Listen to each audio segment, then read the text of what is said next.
Hey all, welcome to Saira Learnings. നമ്മൾ ഇന്ന് discuss ചെയ്യുന്നത് actually what is balance of payment and what is the disequilibrium in balance of payment and also what are the components in the balance of payment. Okay, so let start. I think balance of payment എന്ന് പറയുന്നത് നമ്മുടെ എക്സാമിന് വളരെ important ആയിട്ടുള്ള ഒരു topic ആണ്. അതേപോലെ തന്നെ കുറച്ച് കൺഫ്യൂഷനും അതേപോലെ തന്നെ നമ്മുടെ കോമ്പോണൻസിനൊക്കെ വലിയൊരു ക്ലാരിറ്റി കിട്ടാത്തൊരു ഏരിയ ആണ് ബാലൻസ് ഓഫ് പേയ്മെന്റ് എന്ന് പറയുന്നത്. സോ ഐ തിങ്ക് നമുക്ക് ഈ ഒരു ക്ലാസ്സോട് കൂടി ഒരു എക്സാക്ട് ഐഡിയ അതിനെപ്പറ്റി കിട്ടുമെന്ന് പ്രതീക്ഷിക്കുന്നു. സോ എല്ലാവരും ഒരു പെന്നും പേപ്പറായിട്ട് തന്നെ ഇരിക്കുക. നമ്മുടെ PPT സ്ലൈഡിൽ നമ്മൾ കംപ്ലീറ്റ് നോട്ട്സ് ഷെയർ ചെയ്യുന്നില്ല, പക്ഷെ നമ്മുടെ ക്ലാസ്സിൽ നമ്മൾ കംപ്ലീറ്റ് നോട്ട് ഷെയർ ചെയ്യുന്നതായിരിക്കും, ലൈക്ക് ബൈ ഓറൽ. ഓക്കെ, നിങ്ങളുടെ റിട്ടേൺ നോട്ട്സ് ആയിരിക്കില്ല, നമ്മൾ പറയുന്നതിനനുസരിച്ച് നിങ്ങൾ നോട്ട് ഡൗൺ ചെയ്ത് വെക്കാം, ഡിഫറെന്റ് കോമ്പോണൻസും അതിന്റെ ഓരോ ഫീച്ചേഴ്സും കാര്യങ്ങളൊക്കെ. Fine. So what is actually meant by a balance of payment? Balance of payment എന്ന് പറഞ്ഞിട്ടുണ്ടെങ്കിൽ the macroeconomic statement of a nation ആണ്, not micro. The macroeconomic statement of a nation is meant by balance of payment. It actually records the financial relationship with all other countries. That is, it records the financial and commercial transactions relationship with all other countries. അതായത് ഒന്നുമില്ല, നമ്മുടെ country ബാക്കിയുള്ള രാജ്യങ്ങളുമായി നടത്തുന്ന financial and commercial ട്രാൻസാക്ഷൻസിന്റെ ഒരു റെക്കോർഡാണ് actually എന്തെന്ന് പറയുന്നത്, ബാലൻസ് ഓഫ് പേയ്മെന്റ് എന്ന് പറയുന്നത്. ഓക്കെ, സോ ബാലൻസ് ഓഫ് പേയ്മെന്റിന് ആക്ച്വലി രണ്ട് സൈഡ്സ് ഉണ്ട്. നമ്മൾ എല്ലാ അക്കൗണ്ടിനും പറയുന്നത് പോലെ തന്നെ ഒരു ക്രെഡിറ്റ് ആൻഡ് ഡെബിറ്റ് ഉണ്ടാവും. ക്രെഡിറ്റ് ഇൻഫ്ലോയിനെ സൂചിപ്പിക്കുന്നു ആൻഡ് ഡെബിറ്റ് ഔട്ട്ഫ്ലോയിനെ സൂചിപ്പിക്കുന്നു. ഈ ഡെബിറ്റും ക്രെഡിറ്റും ഈക്വൽ ആവുന്ന പോയിന്റിനെയാണ് നമ്മൾ ബാലൻസ് ഓഫ് പേയ്മെന്റ് ഇക്വിലിബ്രിയം എന്ന് പറയുന്നത്. And debit greater than credit എന്ന് പറഞ്ഞിട്ടുണ്ടെങ്കിൽ എന്തായിരിക്കും, ഔട്ട്ഫ്ലോ കൂടുതലാണ്, so it is a deficit. And credit greater than debit എന്ന് പറഞ്ഞാലോ ഇൻഫ്ലോ കൂടുതലാണ്, ഇറ്റ് ഇസ് എ സർപ്ലസ്. പക്ഷേ സർപ്ലസ് ആണെങ്കിലും ഡെഫിസിറ്റ് ആണെങ്കിലും it is actually a balance of payment disequilibrium. മനസ്സിലാക്കി വെക്കാം. നമുക്ക് ചിലപ്പോൾ തോന്നും സർപ്ലസ് ആണെങ്കിൽ അത് ഇക്വിലിബ്രിയം ആണല്ലോ. നോ, സർപ്ലസ് ആണെങ്കിലും ഡെഫിസിറ്റ് ആണെങ്കിലും it's a balance of payment disequilibrium. And debit is equal to credit or outflow is equal to inflow. അതാണ് actually balance of payment equilibrium എന്നതുകൊണ്ട് ഉദ്ദേശിക്കുന്നത്. ആൻഡ് ഈ ഒരു സ്റ്റേറ്റ്മെന്റ് നമ്മൾ പ്രിപ്പയർ ചെയ്യുന്നത് ഒരു പെർട്ടിക്കുലർ പീരീഡിലേക്കായിരിക്കും. ഓക്കെ, നോർമലി ഇയർലി ആയിരിക്കും നമ്മൾ എന്ത് പ്രിപ്പയർ ചെയ്യുക, ഈ ഒരു ബാലൻസ് ഓഫ് പേയ്മെന്റ് സ്റ്റേറ്റ്മെന്റ് നമ്മൾ പ്രിപ്പയർ ചെയ്യുന്നത്. പിന്നെ അതുപോലെ തന്നെ നമ്മുടെ ബാലൻസ് ഓഫ് പേയ്മെന്റിൽ ആക്ച്വലി നമ്മുടെ ഇൻവിസിബിൾ ആൻഡ് വിസിബിൾ ഐറ്റംസ് വരുന്നുണ്ട്. അതായത് എല്ലാ രീതിയിലുള്ള എക്കണോമിക് ട്രാൻസാക്ഷൻസും ഇതിൽ വരുന്നുണ്ട്, നമ്മുടെ ബാലൻസ് ഓഫ് പേയ്മെന്റിൽ വരുന്നുണ്ട്. ദെൻ നമ്മൾ നോക്കുന്നതാണ് നമ്മുടെ components of balance of payment. വളരെ ഇമ്പോർട്ടന്റ് ആണ്. ആൻഡ് കോമ്പോണൻസ് പറയുന്നതിന് മുന്നേ നമ്മുടെ ബാലൻസ് ഓഫ് പേയ്മെന്റിന്റെ ഒരു ഇക്വേഷൻ ഉണ്ട്. That is actually balance of payment is equal to current account plus capital account plus errors and omissions. ഇത് മൂന്നും കൂടി ചേരുന്നതാണ് ബാലൻസ് ഓഫ് പേയ്മെന്റ് എന്ന് പറയുന്നത്. നിങ്ങൾ ആക്ച്വലി ഇവിടെ കോമ്പോണൻസ് നോക്കുമ്പോൾ നിങ്ങൾക്ക് ഇവിടെ 4 കോമ്പോണൻസ് കാണാം. പക്ഷെ നമ്മുടെ ഇക്വേഷനിൽ ഏത് കോമ്പോണൻസ് ഉള്ളൂ, 3 കോമ്പോണൻസേ ഉള്ളൂ. Official settlement account or official adjustment account നമ്മൾ ഇതിൽ ഇൻക്ലൂഡ് ചെയ്തിട്ടില്ല. അതിന്റെ റീസൺ എന്താണെന്ന് ഇത് മൊത്തത്തിൽ എക്സ്പ്ലെയിൻ ചെയ്യുമ്പോൾ നിങ്ങൾക്ക് ക്ലിയർ ആയിരിക്കും എന്നാണ് എന്റെ ധാരണ. Okay, so let's look one by one. First ആണ് കറന്റ് അക്കൗണ്ട്. കറന്റ് അക്കൗണ്ടിൽ ആക്ച്വലി നമ്മൾ റെക്കോർഡ് ചെയ്യുന്നത് export and import of visibles ആണ്. ഓക്കെ, മെർക്കൻഡൈസിന്റെ എക്സ്പോർട്ട് ആൻഡ് ഇമ്പോർട്ട് ആണ് അതിൽ വരുന്ന ഫസ്റ്റ് ഐറ്റം എന്ന് പറയുന്നത്. ഓക്കെ, ഫസ്റ്റ് വരുന്ന item export and import of visibles. And രണ്ടാമത്തെ item export and import of invisibles, that is services. ഇതിന് അടുത്തത് വരുന്നത് ഇൻവെസ്റ്റ്മെന്റ് ഇൻകം. ഇൻവെസ്റ്റ്മെന്റ് ഇൻകം എന്ന് പറഞ്ഞിട്ടുണ്ടെങ്കിൽ ഫാക്ടർ ഇൻകം ആണ് ഉദ്ദേശിക്കുന്നത് കേട്ടോ. അതായത് ഡിവിഡൻഡ് റിസീവ് ചെയ്തു, ഡിവിഡൻഡ് പേ ചെയ്തു, ഇൻട്രസ്റ്റ് റിസീവ് ചെയ്തു, റോയൽറ്റി പേ ചെയ്തു, ഇതൊക്കെയാണ് എന്തെന്ന് പറയുന്നത്, ഇൻവെസ്റ്റ്മെന്റ് ഇൻകം എന്നതുകൊണ്ട് ഉദ്ദേശിക്കുന്നത്. സോ 3 ഐറ്റംസ് ആയി. ഒന്ന് export and import of visibles, രണ്ടാമത്തത് export and import of invisibles, മൂന്നാമത്തത് ഇൻവെസ്റ്റ്മെന്റ് ഇൻകം, നാലാമത്തതാണ് unilateral transfer. Okay, as the name indicate uni ആണ്, അതായത് വൺ സൈഡ് ഫ്ലോ മാത്രമേ അവിടെ സംഭവിക്കുന്നുള്ളൂ. മേ ബി നമുക്ക് എന്തെങ്കിലും ഡൊണേഷൻ കിട്ടുന്നു, ഒരാൾ എന്തെങ്കിലും ഗിഫ്റ്റ് കിട്ടുന്നു, ഒരാൾസ് നമ്മൾ അങ്ങോട്ട് തിരിച്ചു കൊടുക്കുന്നു എന്തെങ്കിലും ഗിഫ്റ്റോ ഡൊണേഷൻ ഒക്കെ. സോ ഒരു സ്ഥലത്തേക്ക് മാത്രമേ അതിന്റെ ഒരു ട്രാൻസ്ഫർ, വൺ സൈഡ് ഫ്ലോ മാത്രമേ ഉണ്ടാവുന്ന ട്രാൻസാക്ഷൻസിനെയാണ് നമ്മൾ യൂണിലാറ്ററൽ ട്രാൻസ്ഫർ എന്നതുകൊണ്ട് ഉദ്ദേശിക്കുന്നത്. I think it is clear. Then അടുത്തതാണ് non monetary movement of gold. Non monetary movement ആണ്, ജസ്റ്റ് ലൈക്ക് ഒരു എയ്ഡ് പോലെ നമ്മൾ കൊടുക്കുന്നതാണ് non monetary movement of gold എന്നതുകൊണ്ട് ഉദ്ദേശിക്കുന്നത്. അടുത്തതാണ് റെമിറ്റൻസ്. റെമിറ്റൻസ് എന്ന് പറഞ്ഞിട്ടുണ്ടെങ്കിൽ ആക്ച്വലി ഇപ്പൊ നമ്മുടെ ഫോറിൻ രാജ്യത്തുള്ള ഒരാള് അവരുടെ ചിൽഡ്രൻ, സ്പൗസ്, പാരന്റ്സിനൊക്കെ അവരുടെ ലിവിങ് എക്സ്പെൻസസ് അയച്ചു കൊടുക്കുന്നു. അതാണ് റെമിറ്റൻസ് എന്നതുകൊണ്ട് ഉദ്ദേശിക്കുന്നത്. I think it is clear. Current അക്കൗണ്ടിൽ വരുന്നത് export and import of visibles, export and import of invisibles, investment income, unilateral transfer, non monetary movement of gold and remittance. ഇതെല്ലാം അടങ്ങിയിട്ടുള്ളതാണ് നമ്മുടെ കറണ്ട് അക്കൗണ്ട് എന്നതുകൊണ്ട് ഉദ്ദേശിക്കുന്നത്. ഇതിൽ തന്നെ actually trade balance, income balance, net unilateral transfer എന്നുള്ള രീതിയിൽ നമ്മൾ ഇതിനെ ബാലൻസ് ചെയ്യാറുണ്ട്. ഐ തിങ്ക് അത്ര വൈഡിലേക്ക് പോകണമെന്നില്ല. സോ കറണ്ട് അക്കൗണ്ടിൽ വരുന്ന ഐറ്റംസ് ഏതൊക്കെയാണ്, അതിന്റെ ഒരു നേച്ചർ എന്തൊക്കെയാണെന്ന് മനസ്സിലാക്കി വെക്കാം. എക്സ്പോർട്ട് ആൻഡ് ഇമ്പോർട്ട് ഓഫ് വിസിബിൾസിനെയും എക്സ്പോർട്ട് ആൻഡ് ഇമ്പോർട്ട് ഓഫ് ഇൻവിസിബിൾസിനെയും ചേർത്തിട്ടാണ് നമ്മൾ ട്രേഡ് ബാലൻസ് എന്ന് പറയുന്നത്. ഇൻവെസ്റ്റ്മെന്റ് ഇൻകത്തിനെയാണ് നമ്മൾ ഇൻകം ബാലൻസ് എന്നതുകൊണ്ട് ഉദ്ദേശിക്കുന്നത്. യൂണിലാറ്ററൽ ട്രാൻസ്ഫർ ബാലൻസിനെ നമ്മൾ നെറ്റ് യൂണിലാറ്ററൽ ട്രാൻസ്ഫർ ബാലൻസ് എന്ന് വിളിക്കുന്നു. And that's all. ഓക്കെ, ഇനി അടുത്ത വരുന്ന കോമ്പോണന്റ് ആണ് ക്യാപിറ്റൽ അക്കൗണ്ട് അല്ലെങ്കിൽ ഫൈനാൻഷ്യൽ അക്കൗണ്ട് എന്നൊക്കെ നമ്മൾ പറയുന്നത്. അതായത് ഷിഫ്റ്റ് ഓഫ് ഫണ്ട്സിനെയാണ് ഇവിടെ ഉദ്ദേശിക്കുന്നത്.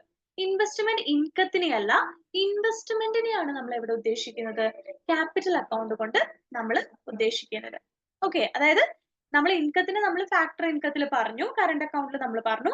ഇൻവെസ്റ്റ്മെന്റ് ഷിഫ്റ്റ് ഓഫ് ഫണ്ട്സിനെയാണ് നമ്മൾ ഏതിൽ ഉദ്ദേശിക്കുന്നത്, ക്യാപിറ്റൽ അക്കൗണ്ട് ഓർ ഫൈനാൻഷ്യൽ അക്കൗണ്ടിൽ നമ്മൾ ഉദ്ദേശിക്കുന്നത്. ഈ ക്യാപിറ്റൽ അക്കൗണ്ടിനെ തന്നെ നമുക്ക് മൂന്നായിട്ട് തരംതിരിക്കാം. ഫസ്റ്റത്തേതാണ് പ്രൈവറ്റ് ക്യാപിറ്റൽ, രണ്ടാമത്തേതാണ് ബാങ്കിങ് ക്യാപിറ്റൽ, മൂന്നാമത്തേതാണ് official capital.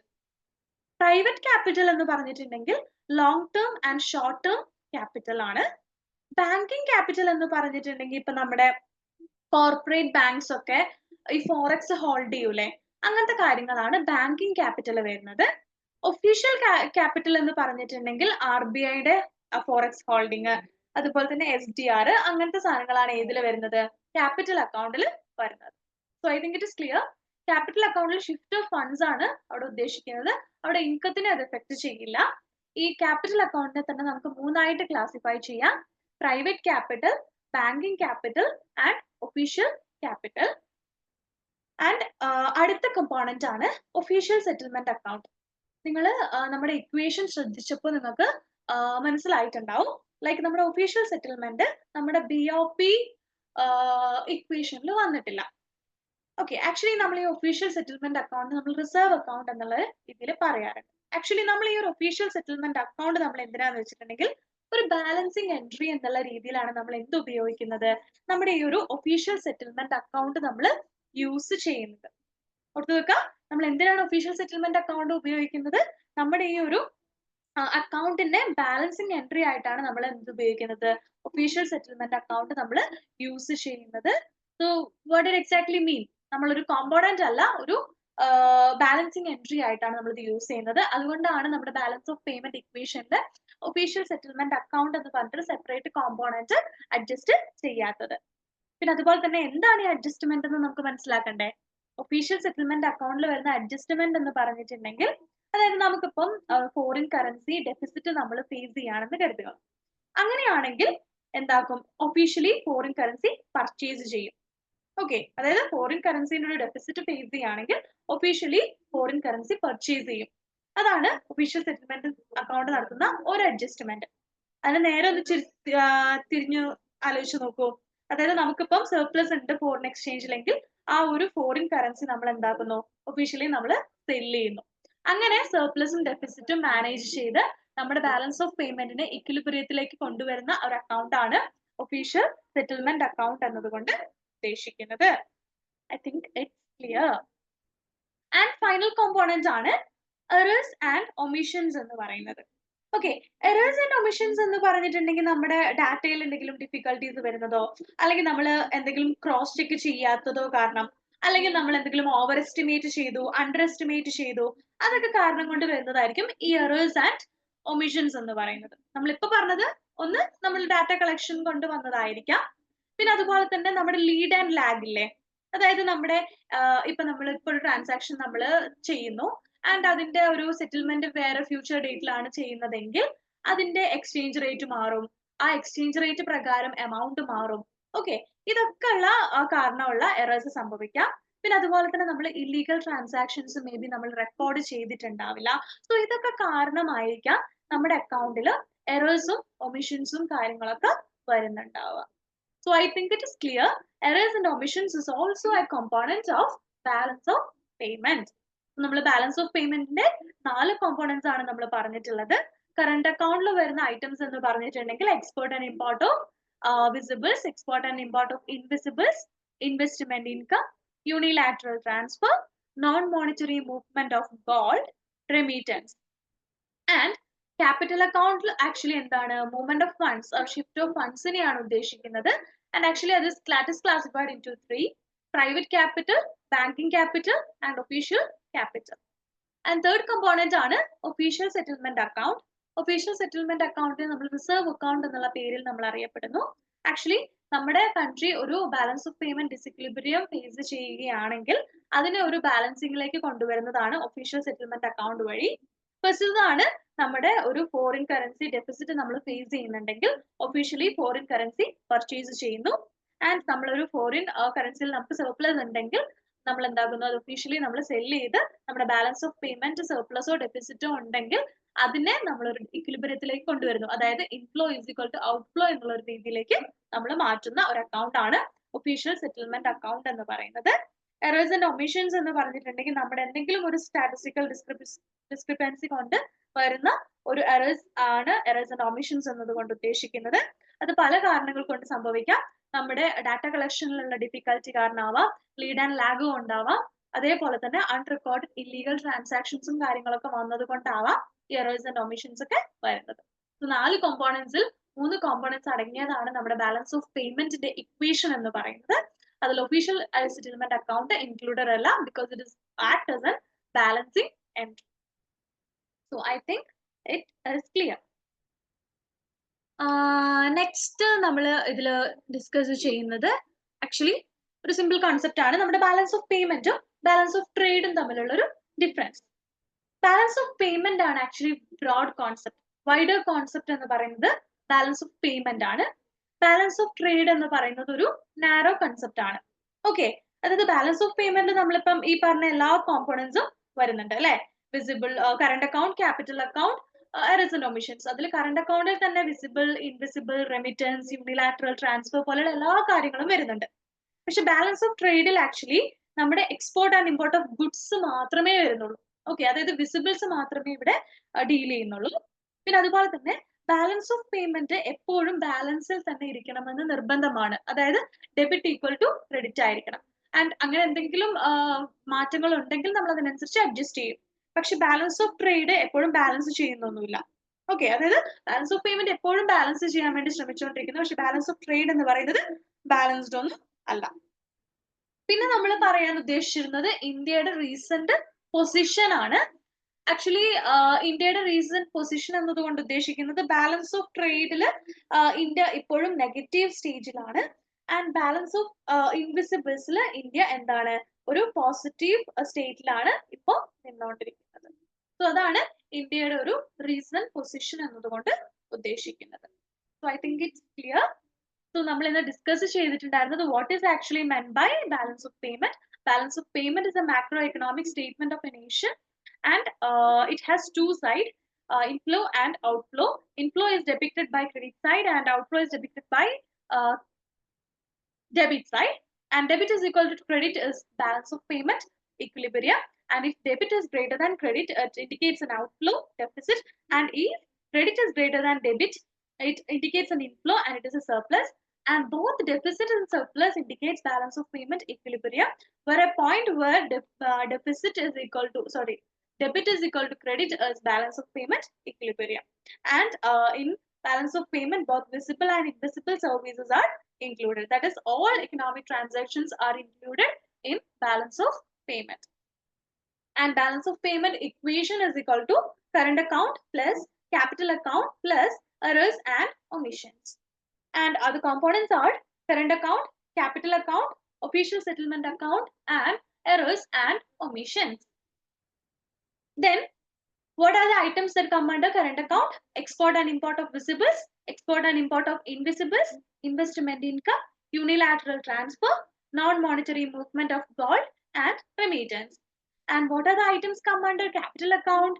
Private capital, banking capital, official capital. And what are the adjustment done in official settlement account?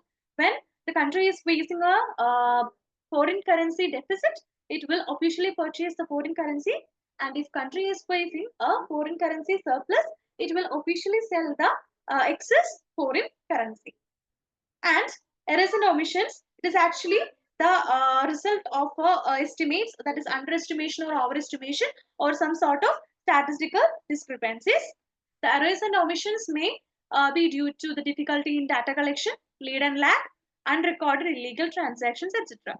And when it comes to the difference between balance of payment and balance of trade, balance of payment is a broad concept, whereas balance of trade is a narrow concept. Balance of payment include all elements, that is both visible and invisible, but balance of trade only include visible items. Balance of payment always tend to be balanced, and balance of trade not always balanced. And coming to the India's balance of trade position, it has no positive, the balance of invisible, but the balance of invisibles come to positive. So I think it is here. So നമുക്ക് വേറൊരു ടോപ്പിക്കുമായിട്ട് ഇനി കാണാം. So thank you. Have a nice day.